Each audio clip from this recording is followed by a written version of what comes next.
हमारी शादी में अभी बाकी है हफ्ते 400 बरस लगे 4 હપ્તા જીવી લે ચકી કેમ પછી શું થવાનું છે દીદી પછી શું થવાનું ની તું મન કઈશ કેમ ગોળ ગોળ વાત કરો છો તમે ચકી તાર લગન જીમ જીમ નજીક આવે એમ તું તો બહુ હરખુડી થાતી જાસ પણ લગન પછી તારા બધા હરખ ઉપર પાણી ફરી જવાનું હોય દી બધાને એવું ના થાય બકા અમે પેલા આવું જ વિચારતા હતા તમે ભલે ગમે તે કહો પણ મારે તો એવું નહીં જ થાય આ તો રે એમમાં બીજું શું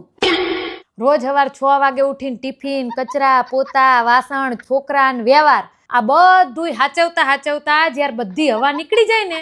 ત્યારે મારા શબ્દ યાદ આવશે પણ હું તો જોબ કરવાની છું તો ડબલ લોડ આવશે બાકી લગનનો લાડવો એક દિવસ કડવો તો લાગશે જ તું ખાઈ લે મેથીનો એટલે અફસોસ ન રહે